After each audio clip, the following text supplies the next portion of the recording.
snap. The kick is in the air, and the kick this time is no, sir-ree. No, sir-ree. Final score, Tennessee 20, Florida 17. Pandemonium reigns. You're listening to the RTI Podcast, powered by RockyTopInsider.com.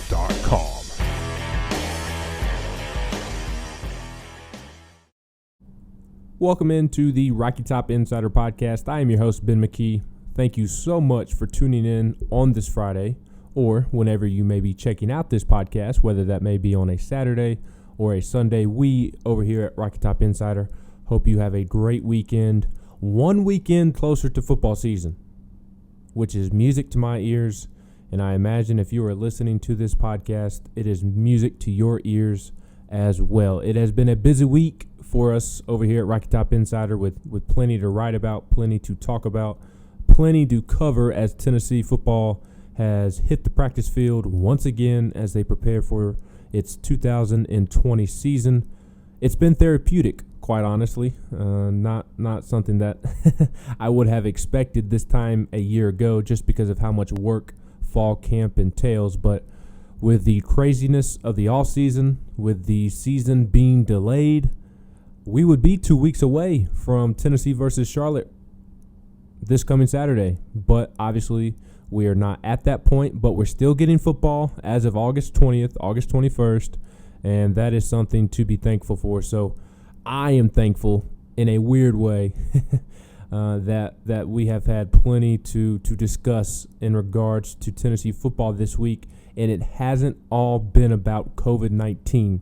It's been about football, the X's and O's, the players, the coaches, how guys look, new roster, jersey numbers, new weights to discuss. So this week, I should say, has been very therapeutic, and once again, we appreciate you joining in to the Rocky Top Insider Podcast. Again, I am Ben McKee, your host. It's just me riding solo on this Friday.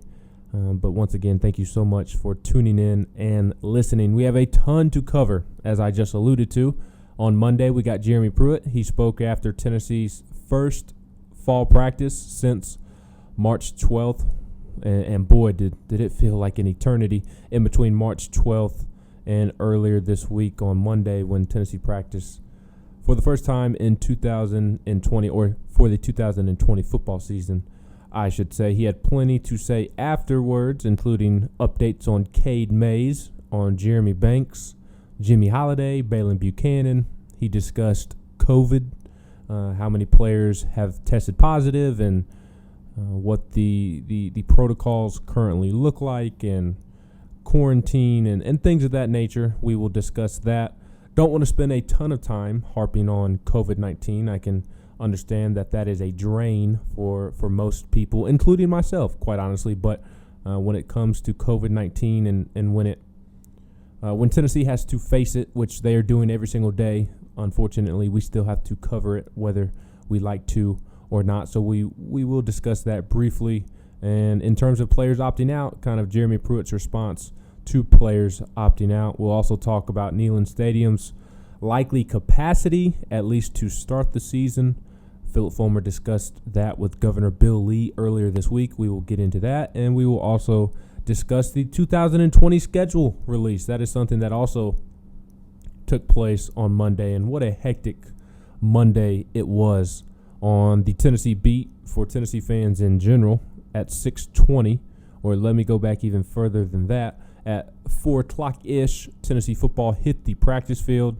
Media members obviously were not present, so no eyes on the practice field, unfortunately. But in a way, it's been kind of better for the fans in the sense of the video that Tennessee themselves are providing to the media to put out for the fans, as well as the photo galleries and the photos that they are sending out.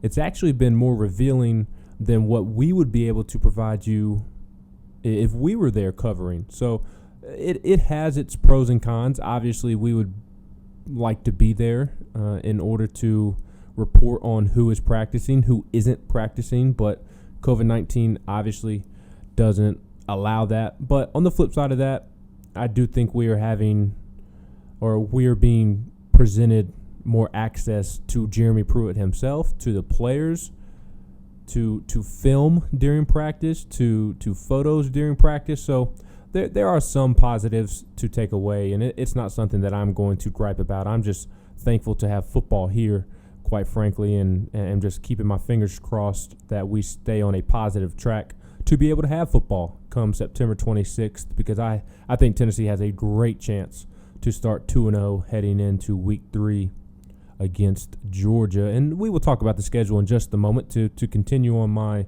dialogue about what Monday looked like. You had practice starting around 4, practice wrapping up around 6. Jeremy Pruitt spoke with the media at 6:20, excuse me. We will discuss the main talking points that he discussed here in just a moment. And then right after Jeremy Pruitt got done speaking to the media, which was about 30 minutes in length, the 2020 schedule was revealed. So Jeremy Pruitt wrapped up his first press conference of fall camp at 6:50, and then we completely shifted our focus to the 2020 schedule, which was released 10 minutes later.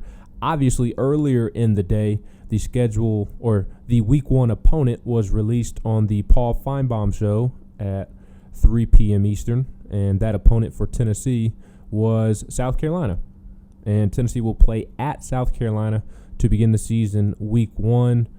We found that out at 3 o'clock, and then 4 hours later, we found out the complete schedule, and it consists of a week 2 trip to Missouri after the opener against South Carolina. And let me correct myself, it is not a trip to Missouri. Tennessee plays Missouri at home. So week 1 at South Carolina, week 2 is the home opener against Missouri.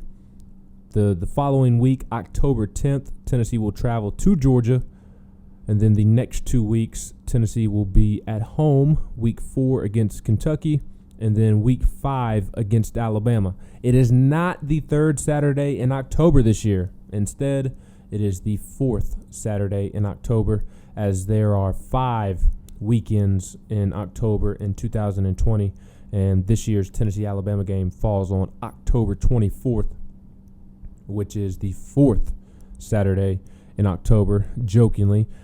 Kentucky has turned into the 3rd Saturday in October game in 2020. Tennessee will play Kentucky on October 17th in Neyland Stadium before playing Alabama. And then Tennessee has its bye week in the middle of the schedule, week 6 and week 6 is Halloween, so that's good for all you parents out there. You can take your kids trick-or-treating.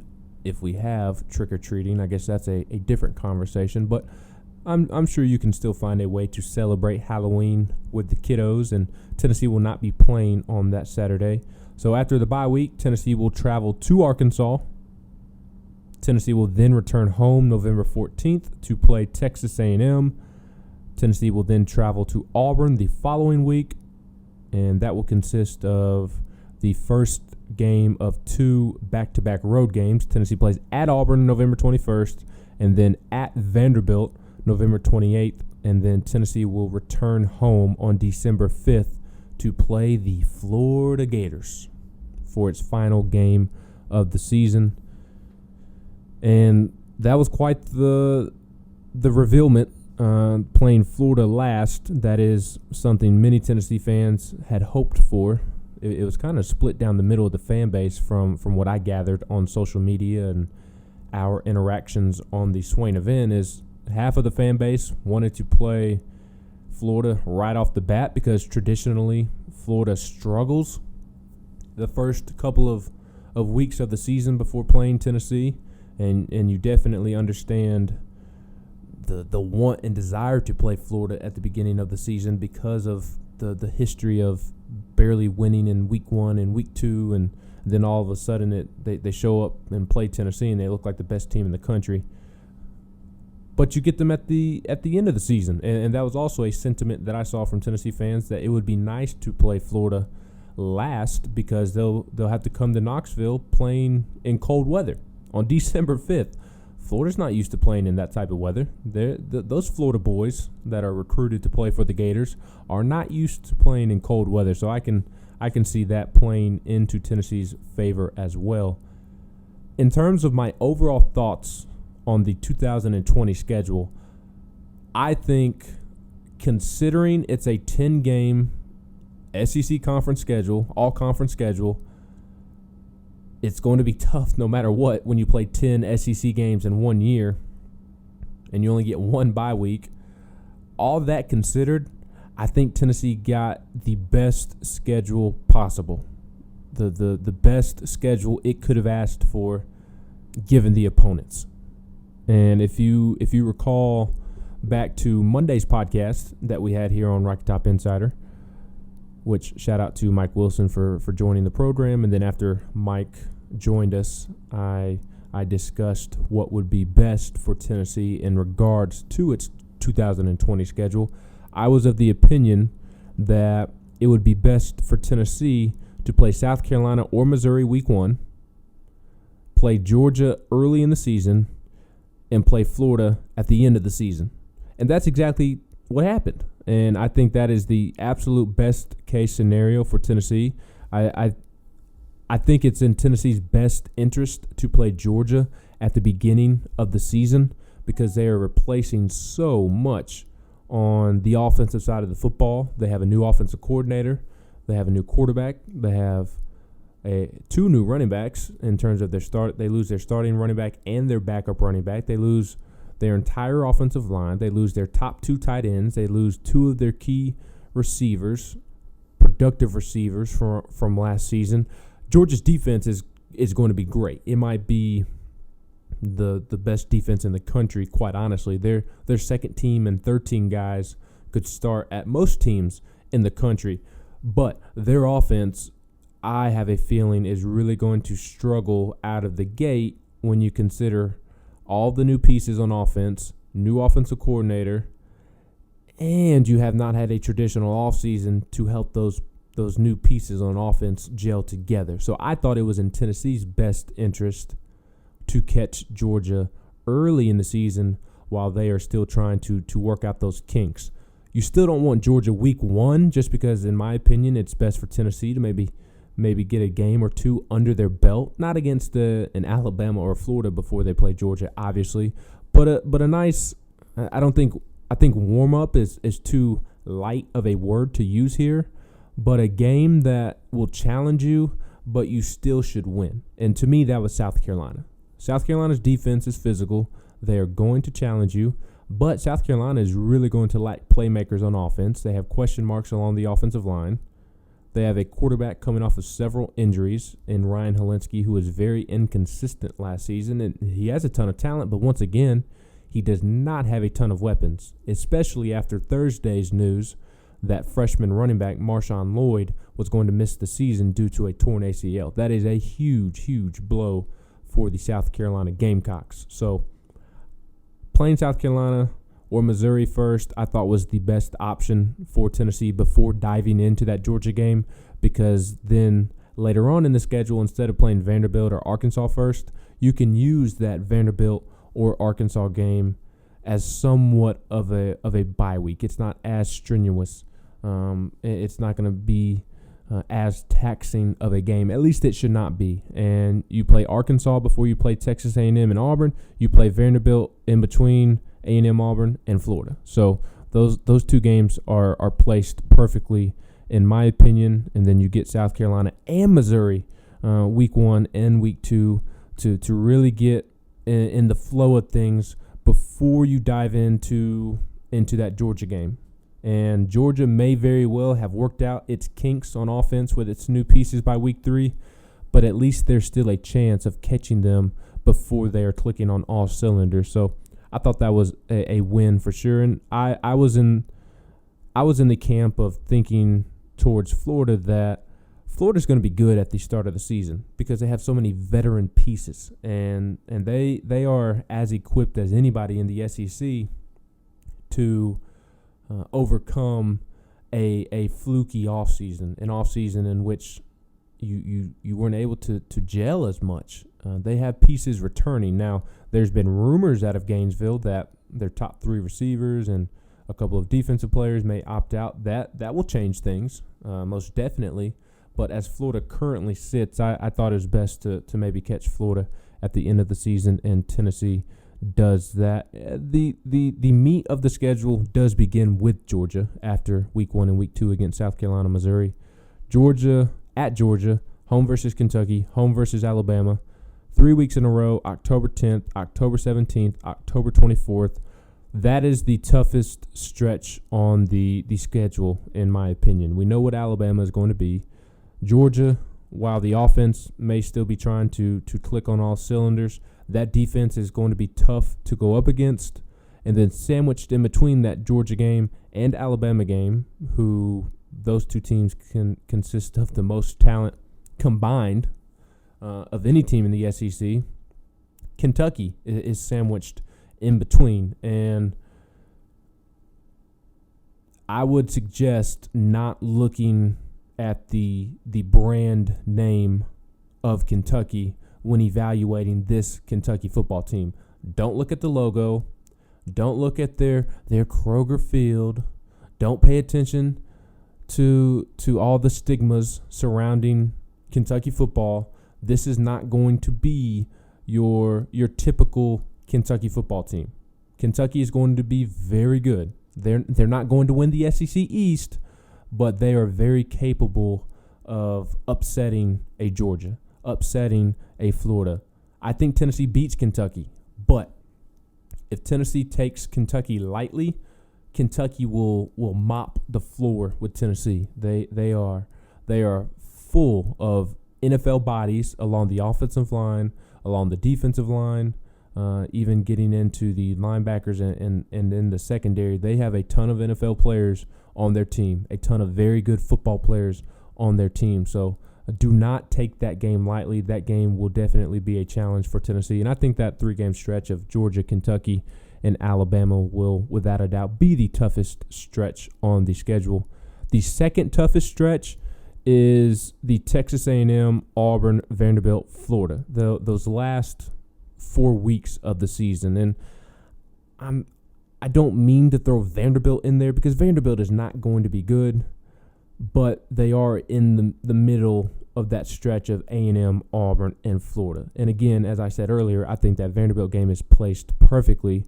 It serves as a game that's not going to be as taxing after you have already played two tough teams in A&M and in Auburn, and you're preparing for Florida with maybe SEC East title complications on the line. So A&M, Auburn, Florida mixed with Vanderbilt in there. That end of the month, end of November, first weekend of December is the second toughest stretch on Tennessee's schedule. Vegas has come out with win totals and SEC title odds since the schedule was released on Monday. And according to Bovada, obviously there are a ton of betting services and companies that you can look at, and numbers and odds, and there's so many that we could go through. I'll give you two. I'll give you Bovada and Bet Online. Bovada is obviously one of the most popular offshore sports books in the world. They also happen to have the lowest win total for Tennessee, and this was as of Tuesday afternoon. Tennessee's over-under for the season was set at 4 games, which was, in my opinion, ridiculous. Tennessee is going to win more than 4 games. And this has already been bet up to, I believe, 5 games. I think the correct over-under for Tennessee is 5.5, and I would take the over. I think Tennessee is a 6-4 win football team as of today. Maybe 7-3 if everything goes well. And I could see them winning 4 or 5 games, but that would obviously be a disappointment and in my opinion, a step back. Because you do have the talent to win more than 4 or 5 games, even amongst a 10-game conference schedule. But Bovada set the over-under at 4 games, and I would hammer the over if possible. Bet Online had Tennessee's at 5.5, which I believe was closer to the right odds for Tennessee, and I would also take the over on 5.5. Again, I think Tennessee is a 6 or 7 win football team. Now, they will have to play well to get to 6 or 7 wins. They cannot get off to the slow start that they did last year, but I do believe Tennessee will win 6 or 7 games. But those are some of your odds in terms of over-under. And then Alabama, Georgia, LSU had the best odds to win the SEC championship. Tennessee's title odds were 100 to 1, meaning a $100 wager would result in a $10,000 payout if the Vols were able to win the SEC title. So the news that overshadowed the schedule reveal, the news that has dominated this week's news cycle for Tennessee, is the hashtag Free Cade Mays movement. And the hashtag Free Cade Mays movement has been in effect because on Monday, following Tennessee's first practice of fall camp, Jeremy Pruitt announced that junior offensive lineman Cade Mays has been denied immediate eligibility by the NCAA. And Coach Pruitt said, quote, "We obviously applied for a waiver for immediate eligibility here, and it was denied. We're in the process of appealing that. For me, it's frustrating. It's frustrating to me. It's frustrating for Cade. My question is, why should we stand in the way of a young man or woman trying to figure out where the right place for them is? Right now, that's not the rule. I hope that eventually that will be the rule. I know everybody that has transferred from our place. I've written a letter of recommendation for them to the NCAA that requested that they may be approved for immediate eligibility. I know it's frustrating for Cade, and it's frustrating for our team." Now, that last quote is what stood out the most to me when Pruitt talked about how he has written plenty of letter of recommendations for players who have transferred from his program to the NCAA requesting that they be approved for immediate eligibility. And on Monday, it really stood out to me in the sense of, okay, Georgia and Kirby Smart are not complying. They are not necessarily helping Cade Mays become eligible. And we have seen reports since then say that Kirby and Georgia have not been the most helpful for Cade Mays. And as frustrating as that is for a Tennessee fan and for Cade Mays, you have to understand where Georgia is coming from. I hate it for Cade Mays, but if you're Kirby Smart, why would you help Cade Mays become eligible and help a division opponent, a division rival, somebody who stands in the way of you getting to the SEC title game? Why would you help that person become eligible and potentially help your opponent beat you? So it's frustrating, no doubt about it, but I understand where Kirby is coming from. I hate it. The real problem here is that kids should be allowed a free one-time transfer rule. And not only that, but we're in the middle of a global pandemic. We are in the middle of COVID-19. And the NCAA is worried about kids being eligible when they can't even get their Power 5 conferences to all work in unison. And they're worried about Cade Mays. If he were a quarterback, we know he would be immediately eligible. So, and I do get the NCAA not necessarily being willing to grant immediate eligibility to players who transfer within the division. It's not only within the conference, but within the division. You don't want to set that precedent of just guys transferring at free will. But my argument and my frustration is, once again, why does it matter in the midst of a global pandemic? That's what we're worried about in the midst of a global pandemic. And again, you've got schools all over the country fighting with one another, conferences fighting with one another, and you're worried about whether Cade Mays can play football this year, and football may not even take place. And then you have the audacity to come out and say that okay, anybody who plays this year, you'll still get your year of eligibility back for next year. This is a free year for everybody. Then why isn't Cade Mays eligible? Why is Cade Mays not eligible if everybody in college football gets a free year of eligibility? That is ridiculous, and Tennessee is currently in the process of appealing the decision. Gregory Isaacs, Cade Mays' new lawyer, told Knox News, quote, "We're surprised and disappointed it was denied. The mandate of the NCAA is to ensure the well-being and the future success of student athletes. Cade Mays clearly meets this criteria. Because of a variety of factors, it was a toxic environment that did not support Cade Mays' well-being as a student athlete." That is the focal point of the argument that Cade Mays and his camp is going to focus on moving forward, that Georgia did not support him as a student athlete, that it was a toxic environment. And I don't know whether it was a toxic environment or not. I'm obviously not close enough to the situation down there in Athens to know one way or the other, and it would be unfair for me to speak on that. I don't know whether Cade Mays' camp is saying that it was a toxic environment so that they can help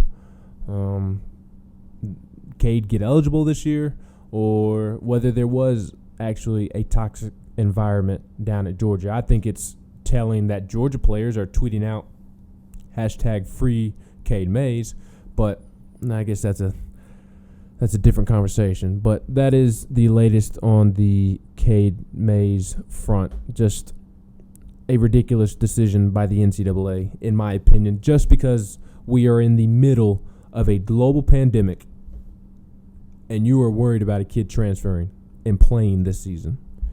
To me, the NCAA dropped the ball on this one, and hopefully Cade will be able to win the appeal. As what it means for Tennessee's football team, it's a big loss, but Tennessee's offensive line is still going to be good.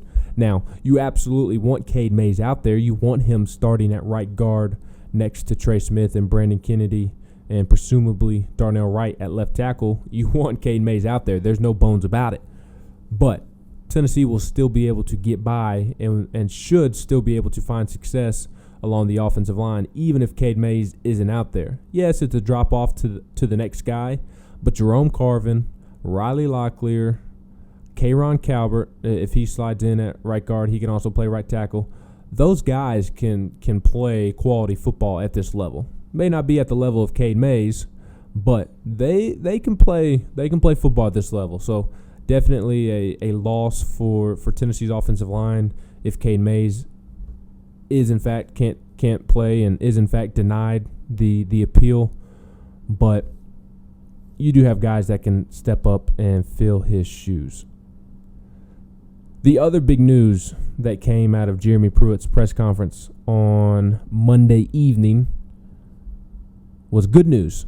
So you had the schedule revealed, you had the Cade Mays news drop from Jeremy Pruitt's mouth, but then you had good news. Classic Tennessee fan, right? You get good news and then immediately you get bad news. But in this case, you got good news right after the bad news.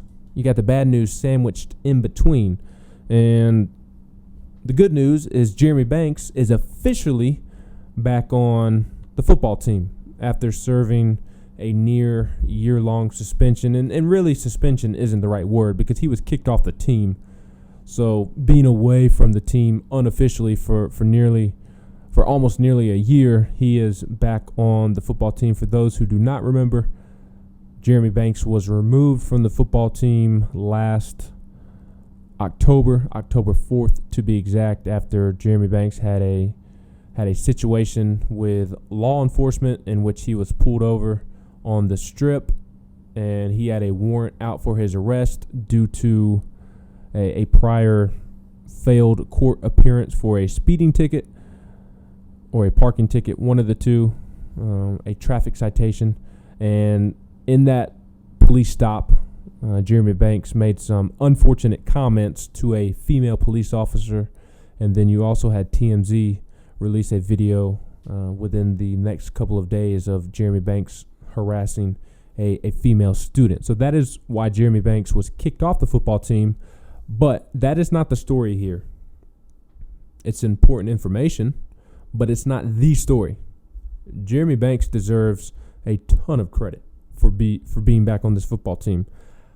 People outside of Knoxville, people outside of the Tennessee media, people outside of the fan base, people outside of Tennessee's footprint might look at this and shake their head at Tennessee giving Jeremy Banks a second chance. But Jeremy Banks absolutely deserves a second chance. I have not heard of a player just do a complete 180 on how they conduct themselves, how they go about their business, how they interact with their teammates and their fellow students and with people in the community. I have not heard of somebody doing a better 180 than Jeremy Banks. And he has worked tirelessly to repair his image that was really damaged over 20 minutes that he would like back when he was pulled over by that police officer about this time last year. He has interacted and worked with law enforcement to understand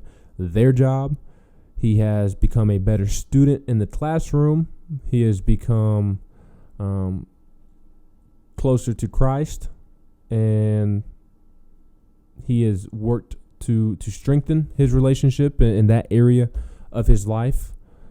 And he's become a better teammate. He has become a better football player just by the amount of work that he has put in off the field. And he deserves this second chance. And this is my opinion, but it is also the opinion of Jeremy Pruitt. Jeremy Pruitt spoke very highly of Jeremy Banks the other day, saying that, quote, "We removed him from the football team and he didn't want to leave. He said, 'Coach, I came to Tennessee to get a degree. I've embarrassed myself and my family, and the only way I can get that back is staying here, and that's something I would like to do. We put a plan in place, and he's followed everything that we've asked him to do. I'm proud of him, where he's at, making A's and B's, really getting involved in the community. We're excited that he's back and looking forward to him getting a second chance.'" So great news for Jeremy Banks, great news for Tennessee's football team as well, adding depth at the linebacker position, much needed following the departure of Daniel Batuli and Darrell Taylor. He's playing the money position there at linebacker, and he is expected to do big things this fall. I think he is going to have a tremendous season. There's always a lot of talk about what position is Jeremy Banks going to play. I was always told that he is infinitely better at linebacker than running back. He just needs to put it all together mentally, and it appears that he has put everything together mentally. I'm very excited to see what he can do on the gridiron this fall. Also, I wanted to mention what Henry To'o had to say about Jeremy Banks. I mentioned Jeremy Pruitt speaking highly of him.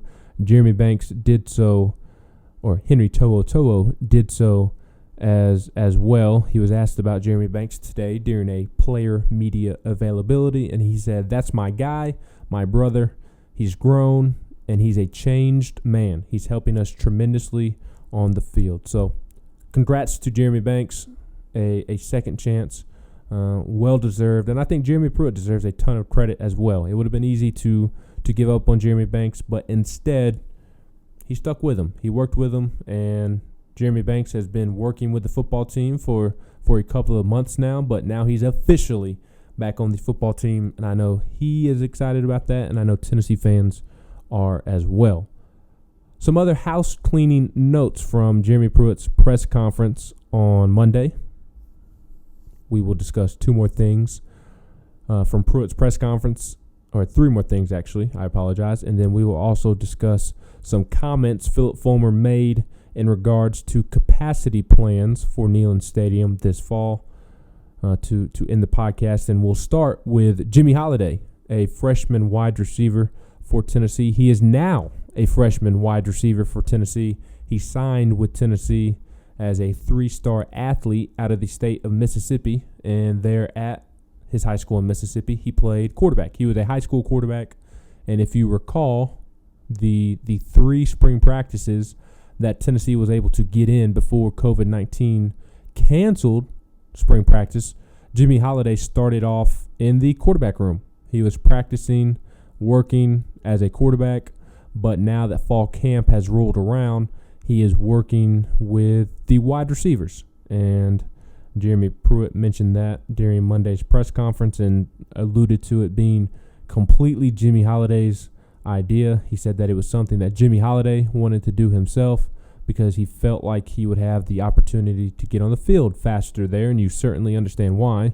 Tennessee is replacing Juwan Jennings, Marquez Callaway, Tyler Bird, Dominic Wood-Anderson, and when you add up all of those 4 players' receiving production, Tennessee has to replace nearly 70% of its receiving production from a season ago and 16 of 19 touchdowns. You have Josh Palmer coming back. You have D'Angelo Gibbs, who is expected to step up and play a big role in that wide receiver room. You also have Ramel Keaton, who many are high on. You also have Velus Jones Jr. coming in, the USC grad transfer who is expected to play an important role for Tennessee in that wide receiver room. But there's quite the opportunity for Tennessee's 5 freshman receivers, and that's why Jimmy Holiday makes the switch to wide receiver. And I tell you, he's been impressive. He has been impressing coaches since he stepped foot on campus. His athleticism is next level. His speed is next level. And I think you'll see packages with him in the Wildcat. I could see a package for him similar to Juwan Jennings in the sense of, if you recall the 2015 Tennessee-Florida game, Juwan Jennings, I can't remember how he ended up with the football. Maybe it was on a reverse. Maybe he came in motion like on a jet sweep and Dobbs, kind of tossed him the ball or whatever. And Jennings ran to the opposite side of the field with the ball, and then Dobbs went out for the pass. But if you remember that 2015 Florida game, Jennings threw a touchdown to Dobbs. A beautiful throw. I think you'll see something similar to that. So that type of role in the offense, in addition to playing wide receiver, and I think you could see some Wildcat snaps as well. Regardless, his athleticism, his speed, his work ethic has been very impressive since stepping foot on campus, and I know he is a player that coaches are very excited to see over the next couple of seasons. But he is officially, he being Jimmy Holiday, is officially a wide receiver. Baylon Buchanan will not play in 2020. This was another major development from Jeremy Pruitt's press conference on Monday night. Just very unfortunate news for a really solid player, a really good person, good teammate. I've always heard nothing but great things about Baylon Buchanan. He would have been a fifth-year senior this year, but he is not going to play this year. And according to Jeremy Pruitt, Baylon is going to sit out this season based off a medical issue that he's continued to work on. He has shown a lot of improvement there. He's going to continue to work hard to get better there. He's not going to play this season. If you recall, Baylon Buchanan did not play any last season. He has not played since he was a true junior during the 2018 season. Pruitt revealed last August that over the offseason prior to the 2019 season that doctors discovered a medical issue with his spine, and Pruitt alluded to it being a narrowing of the spine at one point, and he sat out last season, obviously for safety and precaution, his safety and precaution. And at the time, Pruitt said that he had a red shirt to use if he wasn't cleared to play in 2019.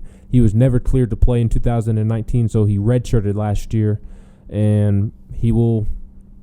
Well, at the time of when Pruitt said it, I guess he was going to take a medical red shirt to come back for a sixth year in 2021.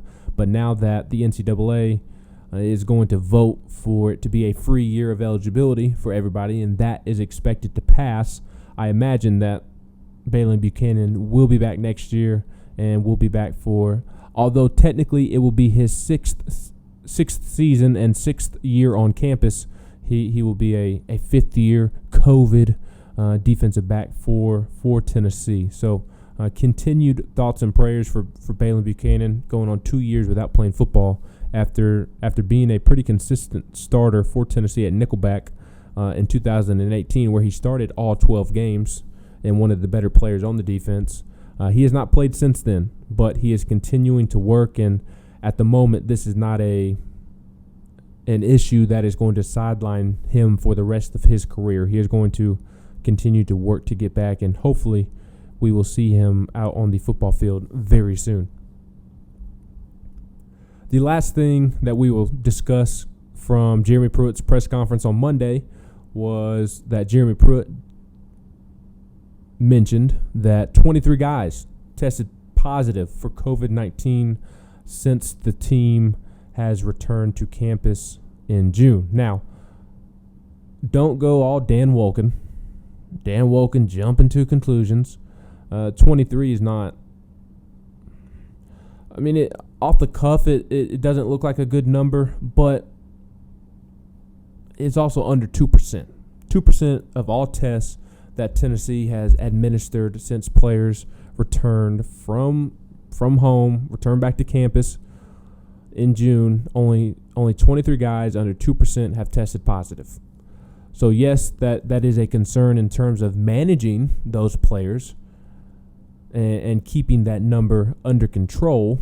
But as Jeremy Pruitt talked about, when Tennessee went back through and did the contact tracing, none of those positive tests came from within the building, meaning that nobody contracted COVID-19 while they were at the football facility.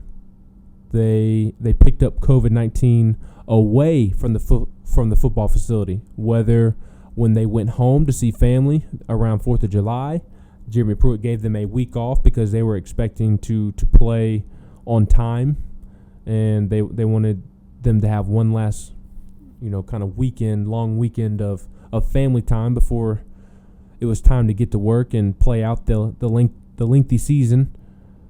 So guys came back and tested positive from that trip home. There have also been guys who just have not been responsible and tested in that manner. So 23 is a good amount of numbers, but there's other ways to look at it, and the correct way to look at it, in my opinion, and that's that number is under 2% of all tests that Tennessee has administered.